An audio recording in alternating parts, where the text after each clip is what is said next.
చూసుకుందాం.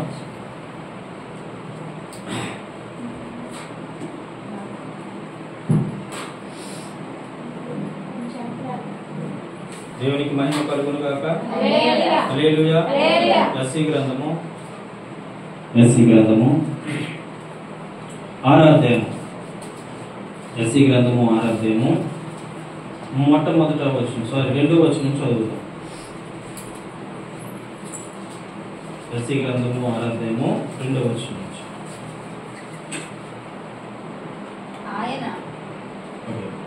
ఆయనకు పైగా శరాపులు నిలిచి ఉండేది. ఒక్కొక్కరికి 6 రెక్కలు. ఫస్ట్ నుంచి చదువునా. రాజైన ఉజ్జియా మృతి పొందిన సంవత్సరమున అత్యున్నత సింహాసనమందు ప్రభు ఆసీనుడై ఉండగా నేను చూచి తిని, ఆయన చొక్కాయల అంచులు దేవాలయమునకు నిండుకొని ఉండెను. ఆయనకు పైగా శెరూపులు నిలిచి ఉండేది. ఒక్కొక్కరికి 6 రెక్కలు ఉండెను. ప్రతి వాడు 2 రెక్కలతో తన ముఖమును, 2 రెక్కలతో తన కాలును కప్పుకొని 2తో ఎగురుచుండెను. వారు సైన్యములకు అధిపతియగు యెహోవా పరిశుద్ధుడు పరిశుద్ధుడు పరిశుద్ధుడని, సర్వలోకము ఆయన మహిమతో నిండి ఉన్నది అని గొప్ప స్వరముతో గాన ప్రతిగానములు చేయుచుండిరి. వారి కంఠస్వరము వలన గడప కమ్ముల పునాదులు కదులుచు మందిరము ధూపం చేత నిండి ఉండగా అయ్యో నేను అపవిత్రమైన పెదవుల గలవాడును, అపవిత్రమైన పెదవుల గల జనుల మధ్య నివసించువాడును, నేను నశించి తిని. రాజును సైన్యములకు అధిపతి యెహోవా నేను కనులారా చూసేదని అనుకొంటిని. అప్పుడు ఆ శెరపుల్లో ఒకడు తన బలిపీఠం మీద నుండి కారుతో తీసిన నిప్పును చేత పట్టుకొని నా ఎద్దకు ఎగిరి వచ్చి నా నోటికి దాన్ని తగిలించి, దాన్ని ఇది నీ పెదవులకు తగిలిపోయిన కనుక నీ పాపమునకు ప్రాయశ్చిత్తమైనను, నీ దోషము తొలగిపోయినను. అప్పుడు నేను ఎవరిని పంపెదను, మా నిమిత్తము ఎవరు పోవును, ప్రభు సెలవేగా వింటిని. అందుట నేను చిత్తగించుము, నేనున్నానని పంపుమనగా ఆయన నీవు పోయి ఈ జనులతో ఇట్లను మీరు నిత్యము వినిచుందులు గాని గ్రహింపుకుందరు, నిత్యము చూచుచుందులు గాని తెలుసుకొని కొందరు. వారు కన్నులతో చూచి చెవులతో విని హృదయంతో గ్రహించి మనసు మార్చుకొని స్వస్థత పొందక పోవునట్లు ఈ జనులు హృదయం కురుగు చేసి వారి చెవులు మందపరిచి వారి కన్నులు మూయించమని చెప్పాను. ప్రభువా ఎన్నాళ్ళ వరకు నన్ను అడగా. ఆయన నివాసులు లేక పట్టణములు, మనుషులు లేక ఇంటను పాడగు వరకు, దేశం బొత్తిగా బీడగు వరకును యెహోవా మనుషులు దూరంగా తీసుకొని పోయినందున దేశంలో నిర్జనమైన స్థలము విస్తారమగు వరకు అలాగూ జరుగును. హల్లెలూయా, హల్లెలూయా, హల్లెలూయా. ఇక్కడ యెస్సీ గ్రంథము 6వ అధ్యాయంలో మనం కొన్ని విషయాలు చదువుకున్నాం. అందరూ నా వైపు చూడండి. ఈ విషయాల్లో దేవుడు మీతో స్పష్టంగా మాట్లాడబోతూ ఉన్నాడు. ఆమేన్ చెప్పండి, చెప్పండి. హల్లెలూయా, హల్లెలూయా. ఇక్కడ యెస్సీ గ్రంథము 6వ అధ్యాయము మొదటి వచనం నుంచి మనం కొన్ని విషయాలు చదువుకున్నాం. ఈ మొదటి వచనం నుంచి కొన్ని విషయాలు చదువుకున్నాం. ఇది తెట్ట తేరగా యెస్సీకి ప్రత్యక్షమైన ఒక దర్శనం అనవచ్చు. తెట్ట తేరగా యెస్సీకి ప్రత్యక్షమైన ఒక దర్శనం. ఈ దర్శనము ఎవరు చూస్తున్నారంటే యెస్సీ అనే ప్రవక్త చూస్తూ ఉన్నాడు. నా వైపు చూడాలి. తల దించు అన్నప్పుడు తలలు దించండి, పైకి ఎత్తండి అన్నప్పుడు పైకి ఎత్తండి. ఓకేనా? హల్లెలూయా. 2 చేతులు పైకెత్తి చెప్పండి హల్లెలూయా. ఈ యొక్క 6వ అధ్యాయము యెస్సీ గ్రంథం 6వ అధ్యాయంలో మనం చూసుకున్నట్లయితే యెస్సీకి ప్రత్యక్షమవుతా ఉంది. ఒక ప్రత్యక్షత యెస్సీ ముందు పెట్టాడు దేవుడు. హల్లెలూయా. అదేంటంటే ఒక దర్శనం చూస్తూ ఉన్నాడు యెస్సీ. ఏ దర్శనం అంటే ఆయన చూస్తూ ఉండగా దేవదూతలు అంటే కెరూబులు దిగి రావడం ఆయన చూస్తూ ఉన్నాడు. ఆమేన్ చెప్పండి. హల్లెలూయా. దర్శనంలో ఆయన ఏం చూస్తున్నాడు? కెరూబులు దిగి రావడం చూస్తున్నాడు. కెరూబులకి ఎన్ని రెక్కలు ఉన్నాయంట? 6 రెక్కలు ఉన్నాయంట. 2 మొహం కప్పుకుంటున్నాయి, 2 కాళ్ళు కప్పుకుంటున్నాయి, 2 రెక్కలతో ఎగురుతూ అంటున్నాయి. ఆ దర్శనంలో యెస్సీతో యెషయా చూస్తున్న దర్శనంలోని ఆ రెక్కలతో ఎగురుతో కెరూబులు అంటున్నాయి, దేవుడు పరిశుద్ధుడు పరిశుద్ధుడు పరిశుద్ధుడని గాన ప్రతిగానములు చేయుచున్నాయంట. హల్లెలూయా హల్లెలూయా. ఏం చేయుచున్నాయి? గాన ప్రతిగానములు చేయుచు ఉండగా ఈ టైంలో యెషయా అక్కడ ప్రత్యక్షమైనట్లు దర్శనం చూస్తా ఉన్నాడు. ఆమేన్ చెప్పండి. హల్లెలూయా. అక్కడికి వెళ్ళిన తర్వాత ఆయన అనుకుంటున్నాడు, ఈ స్థలమందు నేను నిలవబడడానికి నాకు ఏమాత్రం యోగ్యత లేదు, ఈ స్థలములందు నేను ఉండటానికి నేను పాపిని. ఏమంటున్నాడు? నేను పాపిని, నేను పరిశుద్ధుని కాను. ఇలాంటి పరిశుద్ధమైన స్థలాల్లోకి వచ్చిన నేను ఒక పాపిని అని యెషయా ప్రవక్త అయినప్పటికీ ఎంచుకుంటా ఉన్నాడు. గుర్తుపెట్టుకో, యెషయా పెద్ద ప్రవక్త, యెషయా కుమారుడే దావీదు. అర్థమవుతుంది మీకు? అలాంటి ప్రవక్త అంటున్నాడు, కెరూబులు చూసి కెరూబులు ఆరాధిస్తున్నాయి. ఏమని ఆరాధిస్తున్నాయి? పరిశుద్ధుడు పరిశుద్ధుడు పరిశుద్ధుడని గాన ప్రతిగానములు చేయించు ఉండగా ఆ టైంలో యెషయా అక్కడికి వెళ్తే అక్కడ యెషయా అనుకుంటున్నాడు, ఈ స్థలములో నేను నిలబడడానికి యోగినే కాదు, నేను ఘోరాతి ఘోర పాపిన,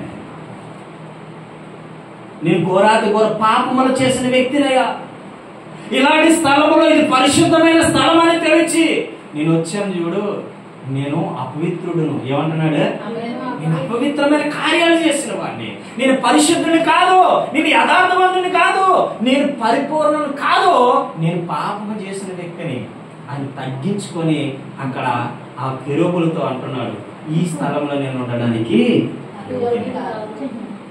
ఈ రోజైనా మనం అనుకున్నాం ఆ విధంగా, నేను మందిరానికి వెళ్ళడానికి కూడా నాలో యోగ్యత లేదు, నిన్ను ఆరాధించడానికి ప్రభువా నాలో యోగ్యత లేదు, నీ వాక్యాన్ని చదవడానికి కూడా నాలో యోగ్యత లేదు, నేనెన్నో పాపములు చేసి నిన్ను గాయపరిచాను, ఎన్నో దోషములు చేసి నిన్ను గాయపరిచాను, ఎన్నో అపవిత్రమైన కార్యాలు చేసి నిన్ను గాయపరిచాను, అయినా నన్ను ప్రేమిస్తున్నావు కదా, అదే నిజమైన ప్రేమ.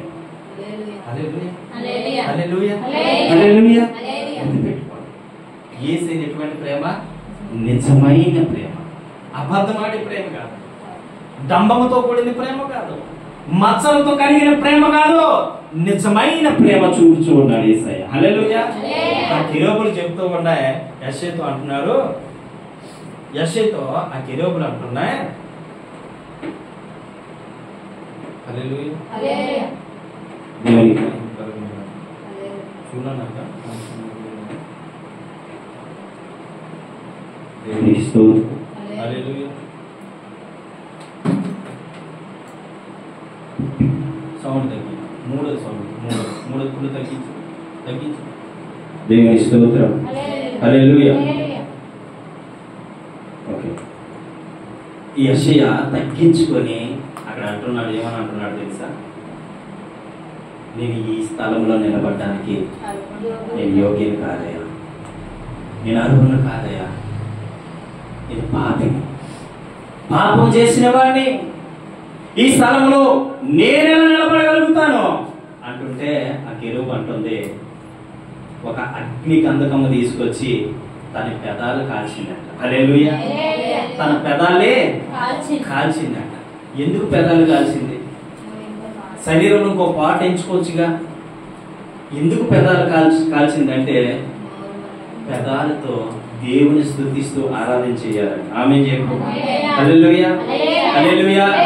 ఆ యొక్క కెరూబులు ఏవైతే చేస్తూ ఉన్నాయో నీవు కూడా అది చెయ్యి. ఆమేన్ హల్లెలూయా. ఆ కెరూబులు ఏ విధంగా రెండోది కూడా ఫుల్గా ఆఫ్ చేసాయి, రెండోది కూడా ఫుల్గా ఆఫ్ చేసి చేయగలరు. ఓకే, ఆ కెరూబులు ఏ విధంగా దేవుణ్ణి ఆరాధిస్తున్నాయో నీవు ఆ విధంగా ఆరాధించాలని ఆ పెదవి మీద అగ్ని గంధకం తీసుకొచ్చి కాల్చే.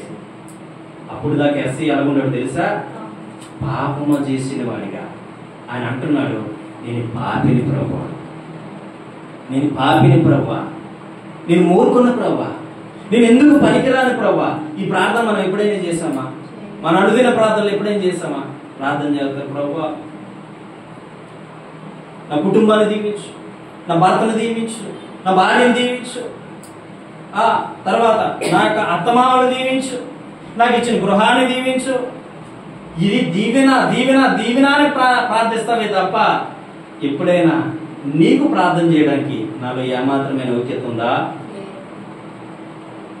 నిన్ను ధ్యానించడానికి నేను సరిపోతానా అని ఏ రోజైనా నువ్వు ప్రార్థన చేసి ఇలా ఉంటే నిజంగా నువ్వు పరిశుద్ధుడు. ఆమేన్ చెప్పు. హల్లెలూయా. పరిశుద్ధుడు గుంపులో ఉన్నటువంటి వ్యక్తివి. ఏ విధంగా ప్రార్థన చేయాలని లేదు, మనలో మనం తగ్గించుకొని ప్రార్థన చేయాలి ఎప్పుడు కూడా. దావీదు అంటాడు కదా, నేను కుక్కలాంటి వాడినయా, నేను చెత్తలాంటి వాడిని. ఏ మహారాజు అయినప్పటికీ ఎందుకు అలా కోరుకున్నాడు ఆయన? తగ్గించుకునే స్వభావం. తను తాను తగ్గించుకున్నవాడు హెచ్చింపబడతాడు, తను తాను హెచ్చించుకున్నవాడు తగ్గింపబడతాడు. హల్లెలూయా, హల్లెలూయా. వెంటనే యెషయా కిలోకి తీసుకెళ్ళి అప్పుడు దేవుడు ఎదుగుతా ఉన్నాడట. ఏమని ఎదుగుతున్నాడు తెలుసా? సరైన వ్యక్తి నాకు ఎవరు కనబడతారా? ఆమేన్ చెప్పు. మీరు కూడా ఎదుగుతుంది అన్నాడు. నాకు కరెక్ట్ గా నాకు సరిపోయిన వ్యక్తి ఎవరు కనబడతారా? మన మందిరంలో కూడా ఆయన వెతుకుతూ ఉన్నాడా? ఆయన పరిచర్య కొరకు ఎవరు నిలబెడదామా? ఆయన పని కొరకు ఎవరు వాడుకుందామా? ఆయన పని కొరకు ఎవరిని ఎన్నుకుందామా అని మీ కొరకు వెతుకుతూ ఉన్నాడు. ప్రపంచంలో చాలా మంది కొరకు వెతుకుతూ ఉన్నాడు. కోత ఎంతో విస్తారంగా ఉంది, కూసేవారు కరువైపోయారు. ఈరోజు దేవుని పని విస్తారంగా కనబడతా ఉంది. దేవుని పనిలో రావడానికి నువ్వు చక్కగా ఉంటే, నువ్వు నిలబడితే ప్రభు నేను వాడుకుంటాడని చెప్పినా సరే ఈ రోజు ఏమంటున్నారు తెలుసా? బ్రతకడానికి ఆధారం లేదు, జీవించడానికి ఆధారం లేదు. కాబట్టి నేను బ్రతకడానికి కాస్త మార్గం ఎంచుకున్న తర్వాత, కాస్త నేను స్థిరపడిన తర్వాత, కాస్త నాకు ఇబ్బంది లేదు అనే టైంలో అప్పుడు నేను వస్తా. అప్పుడు నీ జీవితం ముగిసిపోను. ఏమంటారు? దేవుడు నిన్ను ఎన్నుకుంటున్నాడు, దేవుడు నిన్ను ఏర్పాటు చేసుకుంటున్నాడు, నిన్ను దేవుడు బలపరచబోతున్నాడు, నిన్ను దేవుడు స్థిరపరచబోతున్నాడు. ఆయన మాట విని ఆయన మార్గంలోకి రా అని అడిగినప్పుడు వాళ్ళు ఏమంటున్నాడు తెలుసా? నేను బ్రతకడానికి ఒక మార్గాన్ని, తినడానికి తిండి లేదు, కట్టుకోవడానికి బట్టలు లేవు, నేను ఎలాగ బ్రతికేది? ఓకే, దేవుడు చెప్పినట్టు వస్తాను, కానీ తినడానికి ఉండాలిగా, ఇంట్లో గడవాలిగా, ఇంట్లో ఉండాలిగా. మరి ఎలాగ నేను ఉంటున్నా కాబట్టి మరి నాకు ఏదో ఒక విధంగా పోషకాహారం జరగాలి కాబట్టి చిన్న పార్ట్ టైం జాబ్ చేసుకొని అప్పుడు ఈయన వెంబడిస్తాను. నువ్వు ఎప్పటికీ వెంబడించగలవు. గుర్తుపెట్టు.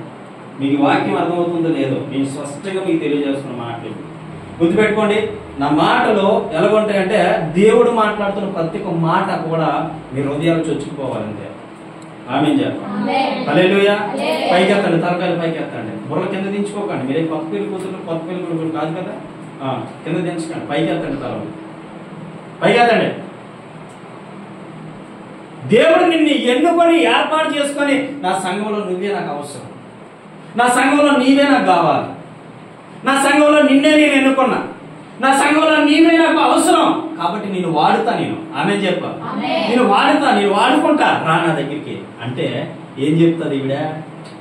నేను ఒక పార్ట్ టైం జాబ్ చేసుకుంటూ తినడానికి తిండి లేక ఇబ్బంది పడుతున్నాను కదా, ఈ ఇబ్బందులన్నీ తీరిన తర్వాత అంతా సతమతం ఇంకా అంతా మొత్తం క్లోజ్ అయిపోయిన తర్వాత అప్పుడు నేను నీకు వెంబడిస్తా.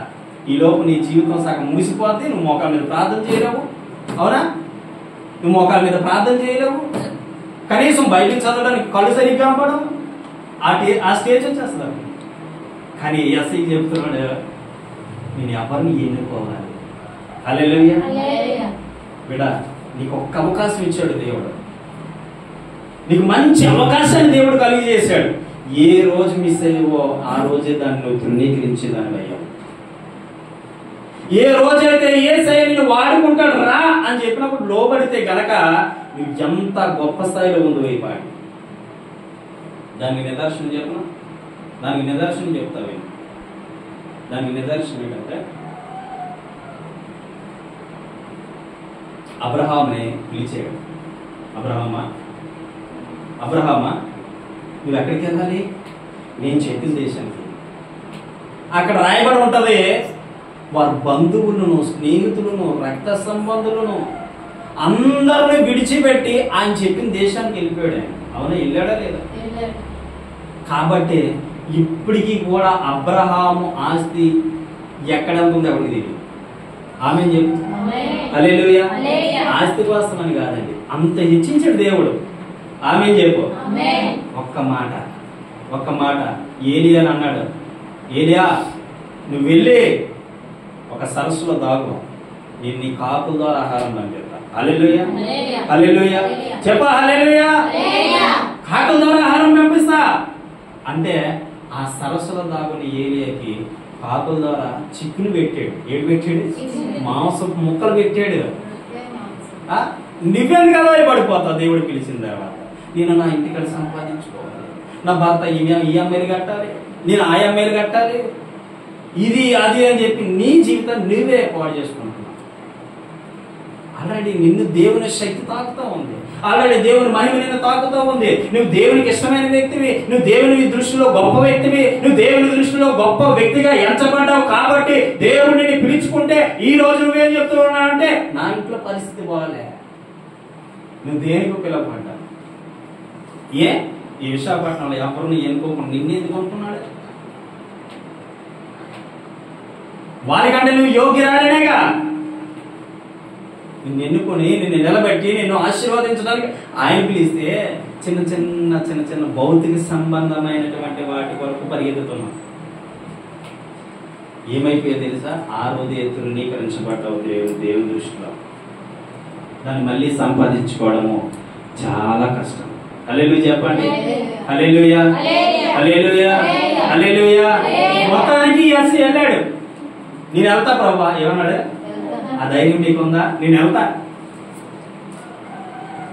వెళ్తా అని చెప్పి ఎస్ ఏం చేశాడు? వెళ్ళాడు. వెళ్తే అక్కడ ప్రజలు ఉన్నారు చూడండి. ఇప్పుడు 9వ వచనం ఇక్కడ చూడండి, లాస్ట్ వచ్చిన చిత్తగించుము నేనున్నాను, నన్ను పంపమని అడగగా ఆయన నీవు పోయి, ఆయన అంటే దేవుడు, నీవు పోయి ఈ జనులతో ఎట్లానమో మీరు నిత్యము విచారించుదురు గాని గ్రహింపకుందురు. ఆగండి, ఇక్కడ ఏం రాయబడి ఉంది? నిత్యము విచారించుచుందురు గాని గ్రహింపకుందురు. ఏటి గ్రహించాలి? ఏటి విచారిస్తున్నా? ఏటి గ్రహించాలి? ఏటి విచారిస్తున్నావు అంటే నా కష్టం పోదు, నా బాధలు పోవు, నా సమస్యలు పోవు, నేను చచ్చినంత కాలం ఇలాగే ఉంటది, నా జీవితమే ఇలాగ రాసి పెట్టాడు దేవుడు, నా బ్రతికే ఇలా రాసి పెట్టాడు దేవుడు, నా జీవితం ఇంకా అయిపోయింది, నా బ్రతికే ఎందుకు అయిపోయింది, ఇంతే పరిస్థితి, ఎప్పటికీ నేను గొప్పదాన్ని కాలేను అని నువ్వు అనుకుంటున్నావేమో. ఇక్కడికి వచ్చాను విచారిస్తున్నావు కానీ గ్రహించలేదు. దేవుడు నమ్ముకున్నానని గ్రహింపు లేదు నీలో. దేవుడు నమ్ముకున్నాను అని గ్రహింపు నీలో ఉంటే ఈ మనసు నీకు రానే రాదు. హల్లెలూయా. హల్లెలూయా. ఏమనుకుంటారంటే జనాలు? విచారణ విచారణ విచారణ. ఏమో ఏమైపోతావు, ఏమో ఏదొస్తుందో, ఏమో ఎలా ఉంటుందో. ఈ విచారం ఎక్కువైపోయింది. విచారిస్తూ విచారిస్తూ విచారిస్తూ దేవుడు కలిగి ఉన్నటువంటి ఆ యొక్క కృపని దూరం చేసుకుంటున్నాడు. దేవుడు నీపై ఒక ప్రణాళిక పెట్టాడు, దేవుడు నీపై ఒక ఉద్దేశం పెట్టాడు, దేవుడు నీపై ఒక ప్రణాళికని సిద్ధపరిచి ఉంచాడు. కానీ దాన్ని నువ్వు తృణీకరిస్తూ విచారంతో నీ జీవితం ముగించుకుంటున్నావు. విచారణ. కానీ ఆ విచారణ వదిలిపెట్టి గ్రహింపులకు వస్తే ఖచ్చితంగా దేవుడు నిన్ను లేపుతాడు. ఆమేన్ చెప్పు. ఆమేన్ చెప్పు. ఆమేన్ చెప్పు. హల్లెలూయా. నిజం చెప్తున్నానండి, అవాస్తవం కాదు, ఇది వాస్తవము. విచారణతో నిండిపోతారు. ఏ విచారణ? కొంతమందికి కుటుంబంలో సమస్యలు, కొంతమందికి కుటుంబంలో ఇబ్బందులు, మనశ్శాంతి లేక హృదయంలో సతమతమైపోతూ దిగజారిపోతూ నలిపేసుకుంటూ శరీరాన్ని చాలా ఇబ్బంది పడిపోతూ ఈ తలకాయ తీసుకెళ్లి ఎక్కడైనా పడితే బాగుండో, ఎందుకు నా భవిష్యత్తు పోయింది, నాకు జీవితం పోయినట్టే, ఇంకా సచ్చిత బాగున్నా, ఇంకా నా జీవితం అనవసరం అనే పరిస్థితుల్లోకి వెళ్ళిపోతున్నారని కారణం తెలుసా? విచారం. విచారం. ఎందుకు విచారం వస్తుందో తెలుసా నీకు? ఎందుకు ఇటువంటి విచారంతో నువ్వు జీవిస్తున్నావో తెలుసా? నీకు గ్రహింపు లేదు. గ్రహింపు లేదు. దేవుడు ఉన్నాడు ఆయన విడిపించగలడు, ఆయన రక్షించగలడు, ఏ కార్యమైనా నా ప్రభు చేయగలడు అనేటువంటి విశ్వాసం నీకు ఉంటే, గ్రహింపు నీకుంటే ఖచ్చితంగా ఈ విచారాన్ని నువ్వు దూరంగా ఉంటావు. ఆమేన్. హల్లెలూయా, హల్లెలూయా. ఎలాగున్నారట జనులు? ఎలాగున్నారట జనులు? గ్రహింపు లేకుండా ఉన్నారు. ఈరోజు గ్రహింపు లేకుండా ఉన్నారు. నువ్వు గ్రహించట్లేదు. ప్రభుని ఎదుట పెట్టుకొని, ఇంత గొప్ప దేవుడిని ఎదుట పెట్టుకొని ఆయన స్వస్థత ఇస్తాడని తెలుసు, ఆయన గొప్ప జీవితాన్ని ఇస్తాడని తెలుసు, ఆయన మంచి భవిష్యత్తుని ఇస్తాడని తెలుసు, ఆయన గొప్ప కార్యాలు జరిగిస్తాడని తెలుసు, ఆయన ఏ అద్భుతమైన చేయగలిగిన దేవుడు అని తెలుసు. కానీ ఇంకా నువ్వు విచారిస్తున్నావు అంటే నిన్నేదో వెంబడిస్తావు, నిన్నేదో వెంబడిస్తూ ఉంది. నీ గ్రహింపు లేదో హృదయంలో, నీ మనసులో గ్రహింపు లేదు నీకు. ఏమో వస్తున్నాం, ఏదో చూస్తున్నాం, ఏదో అనుభవిస్తున్నాం, ఏదో వెళ్ళిపోతున్నాం, అంతే. వస్తున్నాం, పోతున్నాం, తినేస్తున్నాం, వెళ్ళిపోతున్నాం. ఇది కాదు దేవుడికి కావాల్సిందే. విచారణ వదిలిపెట్టి ఆయన గ్రహింపులోకి రాని. గ్రహింపులోకి వచ్చిన వారు ఎవరికి కూడా ప్రజలు ఉండదని గుర్తుపెట్టుకోండి. విచారణ వదిలిపెట్టి గ్రహింపులోకి వచ్చిన వారికి ఎవరికి కూడా ప్రజల మీద ఉండదు. ప్రజలుగా ఫీల్ అయిన వాళ్ళకి సాతాను గారు పక్కనే ఉంటాడు, గుర్తుపెట్టుకో. వాడు పొడుస్తూ ఉంటాడు నిన్న.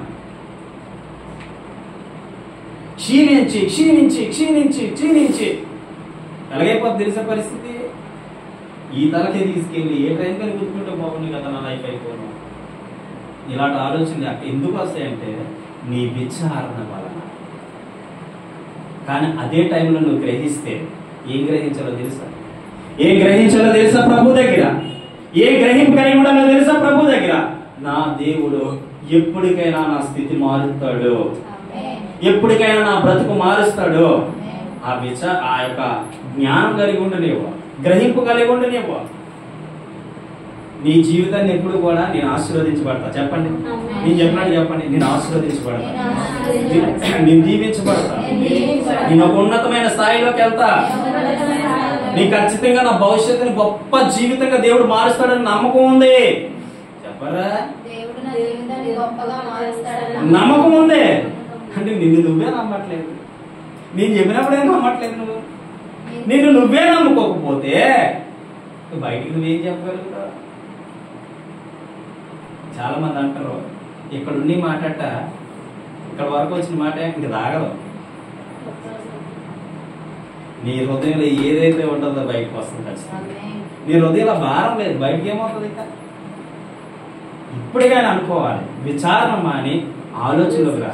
ఆమేన్. హల్లెలూయా, హల్లెలూయా. ఇంకా కింద ఏం జరిగిందో చూడండి, 10వ వచనం. వారు కన్నులతో చూచి, చెవులతో విని, హృదయముతో గ్రహించి, మనసు మార్చుకొని స్వస్థత పొందకుండానట్లు ఈ జనులు హృదయము కొవ్వు చేసి, వారి చెవులు మందపరిచి, వారి కన్నులు మోయించమని చెప్పాను. చూడండి, వీళ్ళు ఏం చేస్తున్నారట? అప్పుడు మనమే చూసుకుందాం, అంతవరకు ఓకేనా? మనమే చూసుకుందాం. వీళ్ళు ఏం చేస్తున్నారట? చెవులతో వింటున్నారట, హృదయంతో గ్రహిస్తున్నారట, మనసు మార్చుకొని స్వస్థత పొందుతున్నారట. కానీ ఈ జనుల హృదయం ఎలా చేసిందట? ఎలా చేసింది చెప్పండి. అక్కడ రాయబడింది, చెప్పండి. మీరే చెప్పాలి. ఏం రాయబడింది? కింద చూడండి, కింద చూడండి. ఈ జనులకి ఏమొచ్చింది?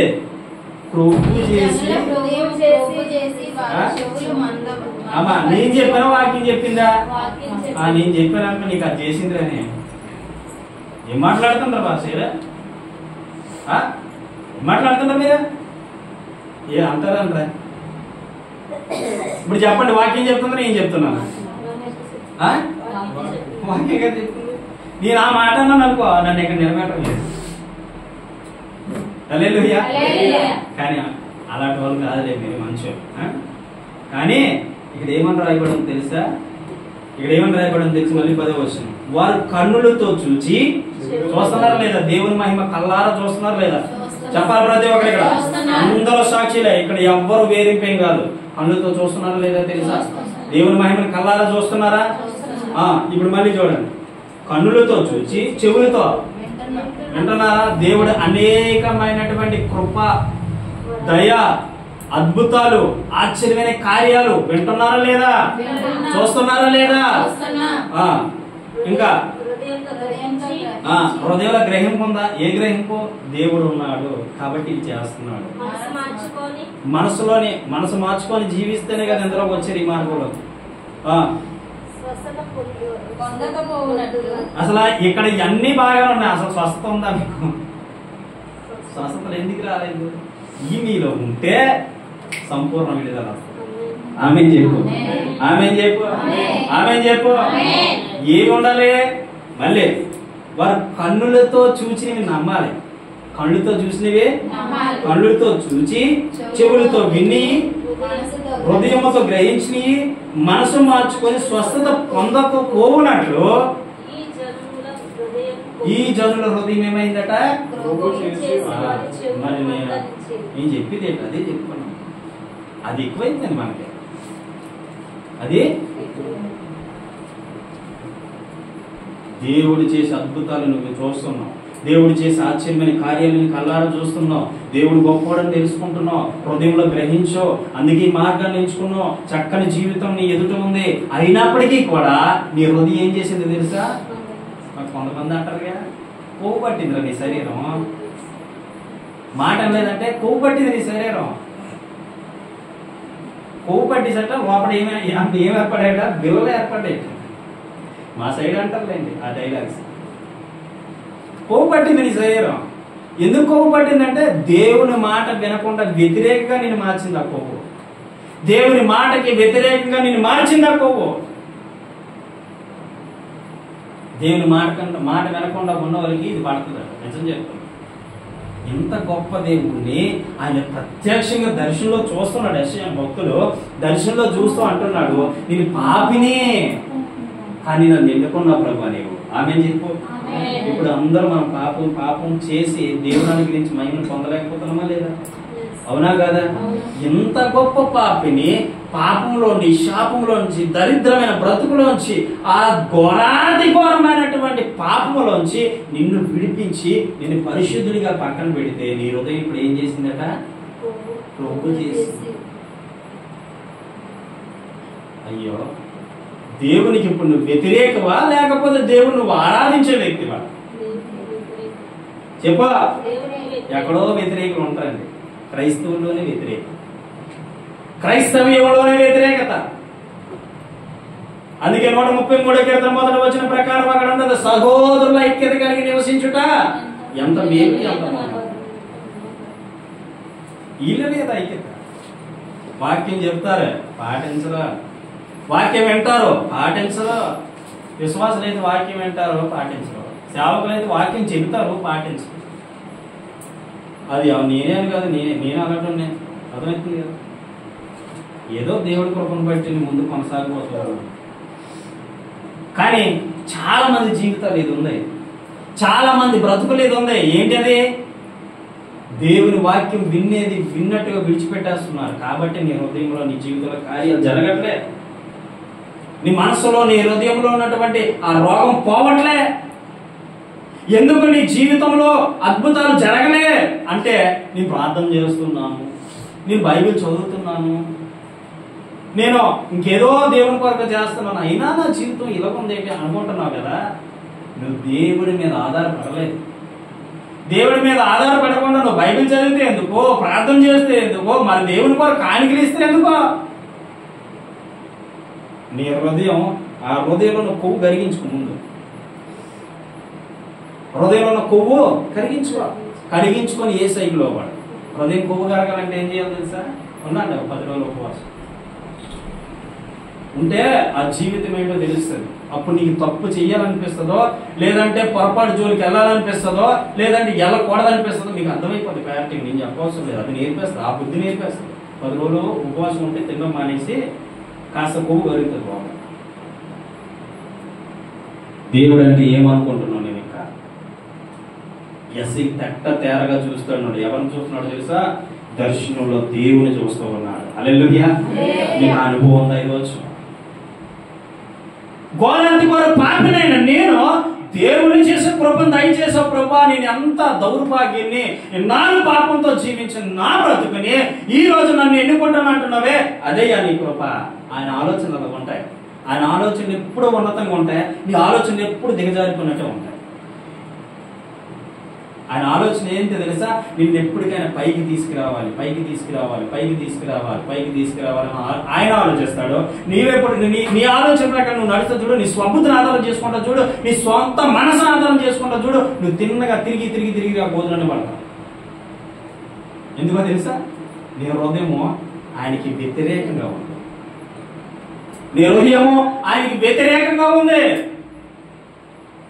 కొంతమంది నేను మంచిగా జీవిస్తున్నాను, ఏ పాపం జోలికి వెళ్ళట్లేదు, పరిపూర్ణంగా ఉన్నాను కాబట్టి నా యొక్క హృదయం ఏది చెప్తే నేను అది ఇస్తాను. బహుశా ఈ హృదయం చెప్తుంది, ఇక పలానా అమ్మాయి నీకు పరిచయం అయింది కదా, అక్కడికి వెళ్ళి అంటారు. వెళ్ళిపోతావా? వెళ్ళిపోతావా? ఎందుకు వెళ్ళావు? వెళ్ళిపోతావు ఖచ్చితంగా. ఖచ్చితంగా వెళ్తావండి. వెళ్ళనని చెప్పడానికి రూల్ లేదు, నిజం చెప్తున్నా. ఎందుకంటే నీ స్వబుద్ధిని ఆధారం చేసుకున్నావు నీకు. అందుకే సామెతలో రాయబడి ఉంది, ఏమని రాయబడి ఉంది తెలుసా? ఒకని మనసు ఒకనికి యథార్థంగా కనబడుతుంది, కానీ తుదికి నాశనానికి నడుపుతుంది. గుర్తుపెట్టుకో. ఒకని హృదయం ఒకరికి యథార్థంగా కనపడుతుంది. నేనేం తప్పు చేయట్లేదులే, నేనే పొరపాటు చేయట్లేదులే, నేను ఎక్కడికి వెళ్ళా దేవుడు చూస్తున్నాడులే, కానీ నేనే పొరపాటు చేయను కదా అనుకుంటే వెళ్తావు. నువ్వు చెయ్యవు. కొన్ని వారాలు అదే మొన్న శుక్రవారం అదే కదా చెప్పా, నువ్వు చెయ్యవు, కానీ నిన్ను చెయ్యిస్తాయి. పాపం ఎప్పుడు కూడా మనిషిని ఏం చేస్తా తెలుసా? ఇనుము కూడా అయస్కాంతం అంత గట్టి బయగా లాగదు, కానీ పాపం అంత గట్టి లాగుతుంది ముందుకి. ఇప్పుడు ఇనుమండి, ఇది అయస్కాంతం, ఎంత దూరాన్ని పెట్టినా లాగుతుంది. కానీ పాపం ఎంత దూరంలో ఉన్నా నేను లాగేస్తాను. గుర్తుపెట్టుకో. ఇంత దూరాన్ని ఉన్నా మీ ఇద్దరు ఇది వచ్చేస్తుంది. అంత శక్తి ఉంది పాపానికి జాగ్రత్త శాతానికి. శ్రీభక్తుల్లాగా నమ్మకంగా, నీతి, యథార్థంగా, పరిశుద్ధంగా నిలబడితే దేవుడు నేను వాడుకోడా? యెషయా చెప్పినట్టు ఈ పరిశుద్ధమైన స్థలంలో నేను నిలబడడానికి యోగ్యనే కాదు ప్రభా, ఈ పరిశుద్ధమైన స్థలంలో నేను ఉండడానికి యోగ్యనే కాదు ప్రభా అంటే యెషయాకి ఏం చెప్తున్నాడు దేవుడు? నీవే నాకు కావాలి. చెప్పు, నీవు నాకు కావాలనేటప్పుడు అసలు నేను నిజం చెప్తున్నా. ఈరోజు గుర్తుపెట్టుకోండి,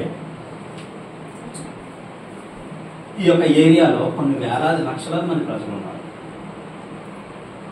సపోజ్ ఎక్కడో మందిరాలు ఉన్నాయి, ఈ చుట్టుపక్కల ఎక్కడ మందిరం లేదు. ఈ 4 వీధుల్లో అటువైపు 4 వీధులు, ఇటువైపు 4 వీధులు ఎక్కడ లేదు. ఈ 4 వీధుల్లో జనాభా దాదాపు ఒక 10,000 మంది ఉన్నారు. ఉంటారంటారా? ఉంటారు కదా. కానీ ఈ 10,000 మందిని మీ 10 మందిని ఎందుకు రక్షించుకున్నాడు చెప్పు? నీతో ఏదో పని ఉంది దేవుడు, నీతో ఏదో పని ఉంది, అందుకే రక్షించుకున్నాడు, అందుకే విడిపించాడు, అందుకే ఆయన మహిమను నీకు కనపరుస్తూ ఉన్నాడు, అందుకే ఆయన మహిమను నువ్వు చూడాలని ఆశపడతా ఉన్నాడు. కానీ నువ్వేం చెప్తావు తెలుసా? బ్రతకడానికి ఆధారం లేదని ఆ మార్గాన్ని ఎంచుకున్నావు. అరే నువ్వు దేవుని మార్గంలోరా, నేను పోషించకపోతే అప్పుడు అడుగు. నువ్వు దేవుని ఎందుకు భయభక్తులు కలిగినాడు, నువ్వు ఎందుకు పోషించబడవు? నేను పార్ట్ టైం జాబ్ చేసుకోవాలండి, నాకు అది ఉండాలండి, నాకు ఇది ఉండాలండి, నా బోర్డు అంత ఖర్చు అండి. తెలుసా నీ పరిచర్యకి వచ్చినప్పుడు ఇంట్లో ఏమీ లేదు. మీకు 10 ఎన్నోసార్లు చెప్పాను, నీ పరిచర్యకి వచ్చే తినాల 3 కూతుర్లు ఎలా పెట్టి పోషిస్తావు? ఏం పెట్టి పోషిస్తావు? నీ భార్యకి ఏం తినిపిస్తావు? నీ కుటుంబాన్ని ఎలా నడిపించుకుంటావు? ఎన్ని అపనిందలో తెలుసా? మీకు తెలుసో లేదో? ఎన్ని అపనిందలో. ఒక వ్యక్తి సరైనటువంటి ఒక రాయి శిల్పంగా మార్చబడుట కొరకు ఎన్ని చుత్తు దెబ్బలు తింటుందో మీకు తెలియదు. చెక్కేవాడికి తెలుస్తుంది. ఒక బంగారము ఒక వస్తువు తయారవ్వడానికి అది ఎన్నిసార్లు పుటములో వేయబడుతుందో మీకు తెలీదు. ఒక మనిషి పరిశుద్ధంగా మారి ప్రభువులకు రావాలంటే ఎన్నో దెబ్బలు తినాలి. గుర్తుపెట్టి ఆ దెబ్బలు తినలేదే నువ్వు వంగవు. ఉన్నిపాలంగా దేవుడు నిన్ను ఆశీర్వదించాడు అనుకో, ఆమె హీరో. ఉన్నిపాలంగా దేవుడు జీరో చేశాడు అనుకో, నాకు ఏమీ లేదు. ఇటైనా బాధే, అలాగే ఇటున్నా బాధ. ఆ శిల్పకారుడు అనుకుంటాడు, నేను చెక్కింది చక్కని బొమ్మ రాబోతావు, నేను చెక్కింది చక్కని బొమ్మ రాబోతావు అంతే. దాన్ని రూపకల్పన చేసి చూపించి మనిషికి తెట్టదేరగా చూపిస్తాడు. అదంతా అయిపోయిన తర్వాత ఎంత చక్కగా వస్తుంది.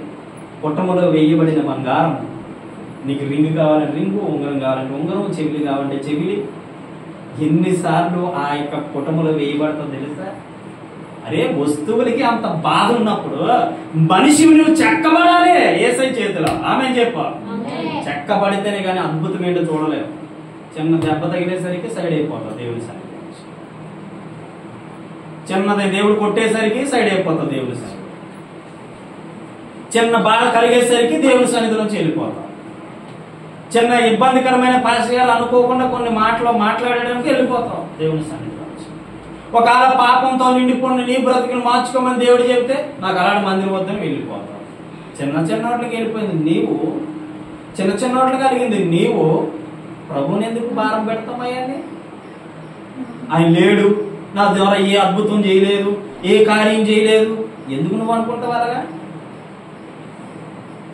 తప్పంతా నీలో పెట్టుకొని ఆయన అంటే ఏం సుఖం, మా ఆయన దేవుడు, ఆయన ఉంటే ఎలా జరుగుతుందా? ఒక్కొక్కటి ఏమంటాడు తెలుసా తెలియగలడు, ఆయన రాసి పెట్టాడు కదా నీ జీవితం నా జీవితాన్ని ఎలా ఉంటాను. అలాగే ఉంటుంది మన జీవితం, తొక్క ఏం కాదు. నీ బ్రతుకును మార్చుకొని చూడు, నీ జీవితం ఉన్నతమైన స్థాయిలో ఉంటుంది. ఆమె చెప్పండి, నిజం చెప్తున్నానండి. ఏ పెద్ద స్థాయిలోకి వెళ్ళే వాళ్ళందరూ భేద స్థితిలోంచి పైకి వచ్చిన వాళ్ళు తెలుసా మీకు? పెద్ద స్థాయిలోకి వెళ్ళే వాళ్ళు భేద స్థితిలోంచి పైకి వచ్చిన వాళ్ళు. సతీష్ కుమార్ గారు చనిపోదామనే పరిస్థితిలో ఉన్న వ్యక్తి లక్షలాది మందికి ఈరోజు బోధిస్తున్నాడంటే ఏమి? ఆయన ఒకేసారి దీవించబడ్డాడు. 25 సంవత్సరాలు పట్టింది. ఒక దేవుని మాట నీ నోటి ఆయన నోటి ద్వారా వచ్చినప్పుడు ఆయన నోటి మాటకి విలువిచ్చి నువ్వేం చేయాలో తెలిసి ఎన్ని దెబ్బలు తినడానికి నేను సిద్ధం అని చెప్పగలవా? ఎన్ని ఒడిదుడికినా నీ పడతా అని చెప్పగలవా? ఎన్ని ఆటంకాలైనా నేను అనుభవిస్తా చెప్పగలవా? చెబితే నువ్వు ధన్యుడివి, ధన్యురాలు. ఆమె చెప్పండి, నువ్వు ధన్యుడు, ధన్యురాలివే. ప్రార్థన సహాయం కోరడంలో తప్పు లేదు, కానీ దేవుని సన్నిధి దూరం అవడంలో చాలా పొరపాటు చేసిన వ్యక్తులు. ఒక్క దినము దేవుని సన్నిధిని కోల్పోతే 1000 దినాల కంటే అది శ్రేష్టము. కోల్పోయావా 1000 దినాన్ని జీవితంలో కోల్పోయినట్టే.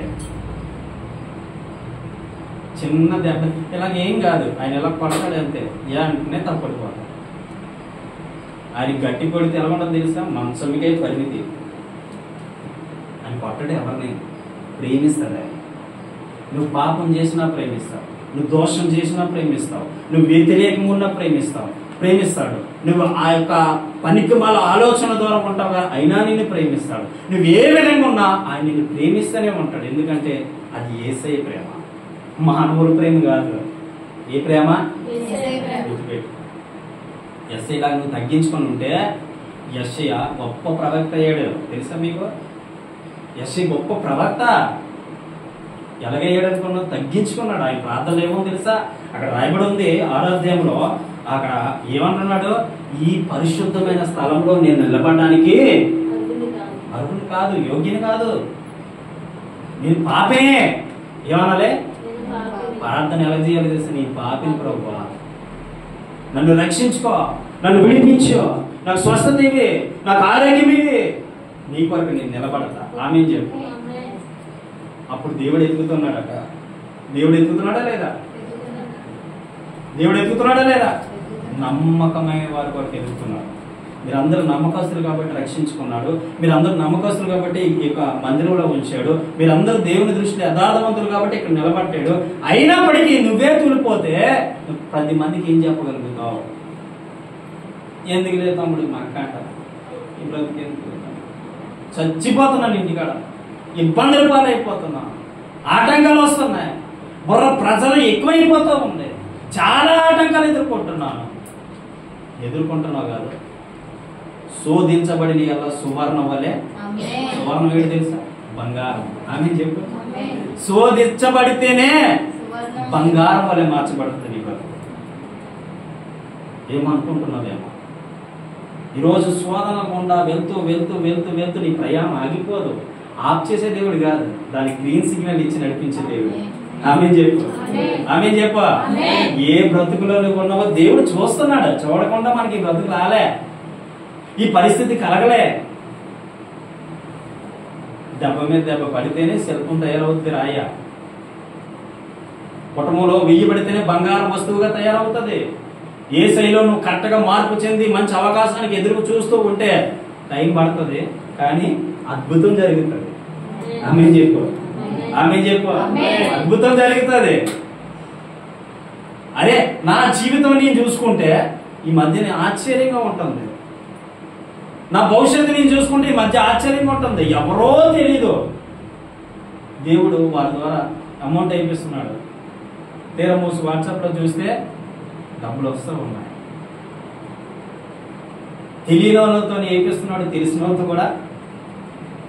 ఎంత గొప్ప దేవుడు అంటే డబ్బుల కోసం నేను చెప్పట్లేదు, కానీ ఆయన అంత శక్తి ఉంది. నువ్వు అలాగా విచారంతో కుంగిపోవడానికి ఇష్టం లేదు, నువ్వు అలా విచారంతో ఉండిపోవడానికి ఇష్టం లేదు. అందుకే ఎంత బాధ వచ్చినా, ఎంత కష్టం వచ్చినా, ఎంత ఇబ్బంది వచ్చినా ఉపవాసం, ప్రార్థన, బైబిల్ మానేయద్దు. ఈ 3 మానేస్తే ఎంబడే వాడు పట్టుకుంటాడు నిన్ను. నీ జీవితాన్ని చిందరవందర చేసి పారేసి నలిపేసి పనికి మాలినటువంటి ఒక చెత్త కాగితలో పడతాడు ఒక మూల నిన్ను. అప్పుడు నీ కాళ్ళు చేతులు ఇరిగి నిస్సహాయ స్థితిలో ఉంటూ ఎవరు నాకు దిక్కో అని ఏడ్చే స్థితి రాకముందే ఆ యేసయ్య మనసారా హృదయపూర్వకంగా నేను లోబడుతున్నాను. ఎవరికి ధైర్యం ఉండదు తెలుసా? మనసారా ఎక్కువ ధైర్యం ఎవరికి ఉండదు తెలుసా? ప్రార్థన చేసుకోవాలి. ధైర్యం ఎవరికి వస్తుంది తెలుసా? నాకు ఏ సమస్య వచ్చి నేను ధైర్యంగా నిలబడతానని ప్రార్థన చేసేవాడికి ఉంటుందండి ధైర్యం. ప్రార్థన చేయకపోతే నువ్వు పిరికి బందలే, పిరికితనంలో మునిగిపోతున్నా, పిరికితనంలో ఉండిపోతూ ఉన్నావు, పిరికితనంలోనే నీకు కృంగిపోతూ ఉన్నావు, పిరికితనంలోనే నువ్వు దిగజారిపోతూ ఉన్నావు. ప్రార్థన చేయట్లేదు కాబట్టి. ప్రార్థన చేసేవాడి జీవితం యథార్థంగా నిలబడగలుగుతాడు. రెండోది ధైర్యంగా నిలబడగలుగుతాడు. ధైర్యం, నువ్వు నిలబడగలుగుతావు. నువ్వు నిలబడకపోయినా నేను లేపుతాడు నేను. ఆమె చెప్పు, ఆమె చెప్ప. లేపుతాడైనా, లేపగలడైనా, శక్తిమంతుడైనా, బలవంతుడైనా, అధికారం ఉంది ఆయనకి. ఎటువంటి అధికారం కలిగిన దేవుడు అంటే నువ్వు ఏ బంధకముల నుంచి లేపుతాడు. కానీ నువ్వు దానికి సమర్థుడివా? నువ్వు సిద్ధంగా ఉన్నావా? మొక్కల మీద ప్రార్థన చేసి నన్ను వాడుకో, నువ్వు చెప్పావు, నువ్వు వాడుకుంటానన్నావు, నన్ను బలపరుస్తానన్నావు, నన్ను ఒక స్థితిలో నడిపిస్తానన్నావు, నాకు ఒక మంచి మనసును దయచేస్తానన్నావు, నా జీవితాన్ని బాగు చేస్తానన్నావు. నీ కొరకు నేను నిలబడతా ప్రభా. నిలబడి ప్రార్థన చేయి, నిలబడి ప్రార్థన చేయి. 1 దినమా, 2 దినాలా, సంవత్సరాలా, 2 సంవత్సరాలా, 3 సంవత్సరాలు చేస్తూనే ఉండవు. ఈ 2-3 సంవత్సరాల్లో నీ స్థితిగతులు మార్చేస్తాడు. లోపల ఉన్న ప్రతి వస్తువుని కూడా అందంగా తయారు చేస్తూ ఉంటాడు. నీ కాలు బాగోకపోతే కాళ్ళు, కీళ్ళు బాగోకపోతే కీళ్ళు, నరాలు బాగోకపోతే నరాలు, నీ ఊపిరితిత్తులు బాగోకపోతే ఊపిరితిత్తులు అన్ని బాగు చేసుకుని ఒక్కొక్కటి లోపల ఫిట్ చేస్తూ వచ్చి ఇంకా పర్వాలేదు ఈవిడ, లేదా ఈయన పర్వాలేదు, అయిపోతే ఇంకా కొద్ది రోజులు మాత్రమే అని. అప్పుడు దాకా లోపల ఉన్న ప్రతి వస్తువుని కూడా ఆయన ఏం చేస్తాడో తెలుసా? నూతన పరుస్తాడు. ఆమె చెప్పు, ప్రతి వస్తువును నూతన పరుస్తాడు. నూతన పరిస్తూ వచ్చి ఇంకా పనికి వస్తాడు. ఇంకెక్కడి నుంచి మనం ఈయన వదిలేయచ్చు.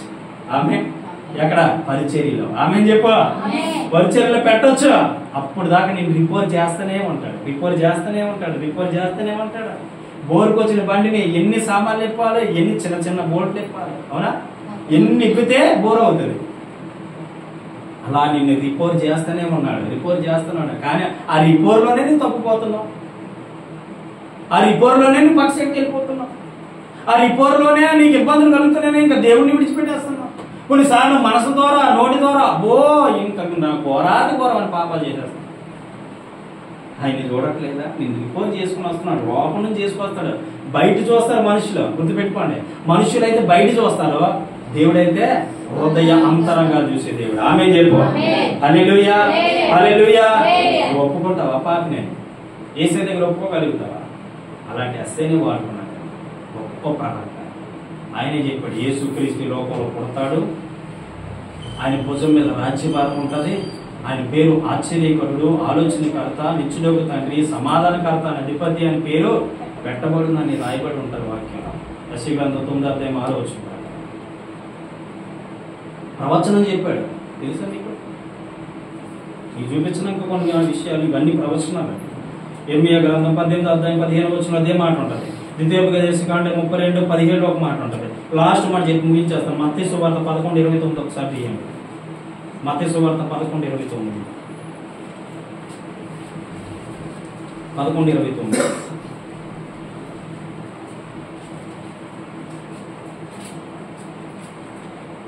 11:29. నేను సాత్వికుడను, దీన మనస్సు గలవాడను గనుక మీ మీద నా కాడి ఎత్తుకొని నా యొద్ద చేర్చుకొనుడి, నా యొద్ద నేర్చుకొనుడి. హల్లెలూయా. అప్పుడు మీ ప్రాణములకు విశ్రాంతి దొరుకును. చూసావా ఏం చెప్తున్నాడు? నేను సాత్వికుడను, దీన మనసు గలవాడును గనుక మీ మీద నా కాడి. చూసారు ఎంత గొప్ప మాట అండి ఈ మాట, ఎంత గొప్ప మాట తెలుసా? మనం మీద ఎంత భారాన్ని పెట్టాడు దేవుడు. నువ్వు ఇష్టం పెట్టా దేవుడు అంటే, దేవుడికి నువ్వంటే ఇష్టం. ఆయన కాడి నీ మీద ఎత్తుకోవాలని ఆశపడుతున్నాడు చూడు. అబ్బా ఎంత కృపగలిగి ఉన్నాడు నీ పట్ల. అందుకే ఆ చిత్తాన్ని ప్రకారమే నిన్ను నిలబెడుతున్నాడు, వాడుకోబోతున్నాడు. ఆమె చెప్పు. హల్లెలూయా, హల్లెలూయా. నేను సాత్వికుడును, దీన మనసు గలవాడును గనుక మీ మీద నా కాడి ఎత్తుకొని నా యొద్ద నేర్చుకోండి. ఎక్కడ నేర్చుకోమంటున్నాడు? ఎక్కడ నేర్చుకోమంటున్నాడు? దేవుని పాదాల దగ్గర నేర్చుకోండి. నేర్చుకొని ఇక నన్ను ఫస్ట్ నేను చెప్తాను. ఫస్ట్ నేను దేవుని పాదాల దగ్గర నేర్చుకున్నాను. ఎక్కడ నేర్చుకున్నాను తెలుసా? ఎన్ని టైం నాకు ఖాళీ దొరికిన సమయాలంతా ప్రార్థన ప్రార్థన ప్రార్థన ప్రార్థన ప్రార్థన చేసేవాడిని. ఎప్పుడో ప్రార్థన చేసేవాడిని. ఏమంటే తెలుసా? నన్ను వాడుకున్నాను, నన్ను నిలబెట్టుకున్నాను. నేను కూడా ఆ పాస్టర్ గారిలో వాక్యం చెప్పాలి, నేను కూడా ఆ పాస్టర్ గారిలో మిరాకిల్స్ చేయాలి. నేను ఇదే అనుకున్నాను, మనసులో అనుకుంటున్నాను. మనసులో అనుకుని కూడా దేవుడికి తెలియదా? తెలుసు. కానీ బయటికి ఏ ప్రార్థన చేసుకోండి తెలుసా? నీ చిత్తమైతే నన్ను వాడుకో. మనసులో మాత్రం ఆయనలే నన్ను వాడుకో, ఈయనలే నన్ను వాడుకో అని అనుకుంటూనే బయటికి మనం ప్రార్థన ఏం చేసుకోండి తెలుసా? నీ చిత్తమైతే నన్ను వాడుకో. ఇలా ఎన్ని సంవత్సరాలు చేసాం తెలుసా? 5 సంవత్సరాలు. చెప్పండి, 5 సంవత్సరాలు ప్రార్థన. 5 సంవత్సరాలు కూడా ఏ రోజు కూడా ప్రార్థన చేయకుండా పడుకున్నాను కాదు. 5 సంవత్సరాలు కూడా ప్రార్థన చేసి నన్ను వాడుకో, నన్ను వాడుకో, నన్ను వాడుకో, నన్ను వాడుకో, నన్ను వాడుకో అంటే వాడుకో అని చూపించాడు దేవుడు. ఆమె చెప్పు. ఆయన కాడి నా మీద మోపాడు. నా ఎందుంచిన ప్రేమను బట్టి, నేను ఆయనకు లోబడడం బట్టి ఆయన నా మీద ఒక భారాన్ని పెట్టాడు. ఈరోజు ఒక భారాన్ని పెట్టి ఆయన చెప్తున్నాడు, నేను సాత్వికుడును, దీన మనసు గలవాడును. ఇంకా ఏం చెప్తున్నాడు? నీ మీద నా భారాన్ని పెట్టాను, నా యొద్ద నేర్చుకోండి. ఆయన భారం అంతా మన మీద ఉంది. ఇప్పుడు క్రైస్తవుల యొక్క ప్రభు యొక్క భారం మన మీద ఉందా లేదా? మరి నువ్వేం చేయాలి? బయటికి వెళ్ళినప్పుడు సువార్త ప్రకటించాలి. ఆమె చెప్పు, సువార్త ప్రకటించాలి. 5 సంవత్సరాలు ప్రార్థన చేస్తూ నేను వాడుకో ప్రభా. మీకు తెలుసా ఇంకో విషయం చెప్తాను. నేను దేవుని సన్నిధిలో అబద్ధం ఎప్పుడు చెప్పుకోవడం నిజం చెప్తున్నాను. మా పాస్టర్ గారిని వాడుకుంటుంటే నేను అలాగే అన్నలాగే కూర్చున్నాను. అన్నలా కూర్చుంటే నా భార్య, నేను, అక్కడ చాలా మంది ప్రజలు వచ్చేవారు, అందరూ కూర్చుంటే ఆయన వాక్యం చెప్తుంటే ఒక్క నిమిషం కూడా కదలకుండా అలా ఉండిపోయాను. ఒక్క నిమిషం కూడా కదలకుండా అలా వాక్యం వింటూ లాస్ట్ని ప్రార్థనలో ఏకీవించండి అని చెప్పినప్పుడు లాస్ట్ ప్రార్థనలో ఏమైనా ఉందో తెలుసా? ప్రభువా, నీ దాసుని చక్కని వాక్యాన్ని బోధించాడు, ఆ జ్ఞానం నాకు పోవాలి. నీ దాసుడు చక్కని వాక్యాన్ని మాట్లాడాడు, అటువంటి కృపతో నన్ను నింపవా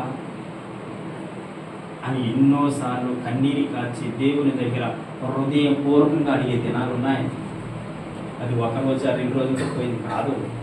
ఎప్పుడు కూడా నేను ఆ స్థితిలో ఉండాలనుకోవడం అది వేరు. కానీ అలా వాడుకో ప్రభు, నన్ను కూడా నా ఫ్యూచర్లో నన్ను వాడుకో. అనేటువంటి విధంగా నువ్వు తయారైతే ఆయన మీద ఆధారపడిపోవాలి. నీ పూర్తిగా నీ భారం అంతా ఆయన మీద వేసేయాలి. నీ భారం అంతా ఆయన మీద పడితే అప్పుడు నువ్వేంటో ఆయన ఏంటో నువ్వు రుచి చూడగలుగుతావు. ఆమె చెప్పు. హల్లెలూయా, హల్లెలూయా. యెషయా అంటున్నాడు, నీ ఎదుట నేను నిలవడానికి కూడా యోగ్యుని కాదు, నీ ఎదుట నేను ఉండడానికి కూడా యోగ్యుని కాదు. ఆ యొక్క కెరూబులే ఏమని చేస్తున్నాయి తెలుసా? ఆ ప్రభుని ముఖాన్ని చూడలేక రెండు రెక్కలతో కళ్ళును, రెండు రెక్కలతో కాలును, రెండు రెక్కలతో ఎగురుతూ పరిశుద్ధుడు పరిశుద్ధుడు అని ఇదే పరిశుద్ధత పరలోకంలో చూడబోతూ ఉన్నావు. ఆమేన్. హల్లెలూయా, హల్లెలూయా. పరలోకంలో నువ్వు చూడబోతూ ఉన్నావు. ఇదే జరుగుతుంది. నిత్యము పరిశుద్ధుడు పరిశుద్ధుడు పరిశుద్ధుడని ప్రతిగానములు చేయబోతూ ఉన్నాయి. ఆ రోజు నువ్వు తప్పక చూస్తావు. కానీ భూమి మీద నువ్వు చూడాలంటే అది ఎక్కడ తెలుసా? మందిరంలో. ఆమేన్ చెప్పు. హల్లెలూయా. ఆయన పరిశుద్ధుడు పరిశుద్ధులని ప్రతిగానములు చేసేటువంటి ప్రతి మందిరంలో కూడా ఇది జరుగుతూ ఉంటుంది. ఆ ప్రార్థన దూపం జరుగుతూ ఉంటుంది. అటువంటి శిరోపులే దేవుని దగ్గర ఉన్నటువంటి దూతలే ఆయన చూడలేకపోయాయి కదా. యెషయాకి ఆ భాగ్యం కలిగిందని ఎంత సంబరపడ్డాడు. యెషయాకి అటువంటి కృప కలిగిందని ఎంత సందర్భపడ్డాడు. ఆ దేవుని చూసే కృప నాకు అనుగ్రహింపబడుతూ ఉందని చెప్పి ఎంత సంతోషపడ్డాడంటే యెషయాతో నీ పనికుమారులో నన్ను ఎన్నుకున్నాడే యెషయా, కానీ నువ్వేనా కావాలన్నా. ఆమె చెప్పి మన ఎప్పుడు మన హృదయాలు క్రొవ్వు చేత నింపుకోకూడదండి. ఎప్పుడు కూడా దేవునికి మన హృదయాన్ని సమర్పించుకోవాలి. అప్పుడు దేవుడితో మాట్లాడు. హల్లెలూయా, హల్లెలూయా. మరి మందు ఒప్పుకుంటారా? ఇక ముందు మన జీవితంలో ఒప్పుకుంటారా? ఒప్పుకోండి. ఖచ్చితంగా మన ప్రతి పాపాన్ని ప్రతి దినం కూడా నేను పాపినయ్యా అని ప్రార్థన చేయడం నేర్చుకో. నేను పాపినయ్యా అని ప్రార్థన చేయడం నేర్చుకో. ఖచ్చితంగా నీ జీవితాన్ని అద్భుతంగా మలచి నిన్ను నీ కుటుంబాన్ని ఉన్నతమైన స్థాయిలో నిలబడతాడు. ఆమేన్ చెప్పు. హల్లెలూయా, హల్లెలూయా. నీవే కావాలి. ఎవరు కావాలి? నీవే కావాలి. నీవు కావాలి కాబట్టి నిన్ను రక్షించుకున్నాను. నేను వద్దు ప్రభువా అని వెళ్ళిపోతే ఆయన మాటను తృణీకరించి పక్కకి వెళ్ళిపోతున్నాడు. నీవే కావాలి. యేసయ్యకి నీవు కావాలని నిన్ను రక్షించుకోవడానికి ఇంతటి విలువైన మాటలు నేను చెప్తూ ఉన్నాను. ఆమేన్ చెప్పు. హల్లెలూయా. ప్రార్థన చేసుకుని కళ్ళు మూసుకొని దేవుడి వాక్యాన్ని ఆశీర్వదించును గాక. మీ హృదయాల్లో పడి ఫలింపచేయును గాక. అందరూ కూడా మోకరిద్దామా?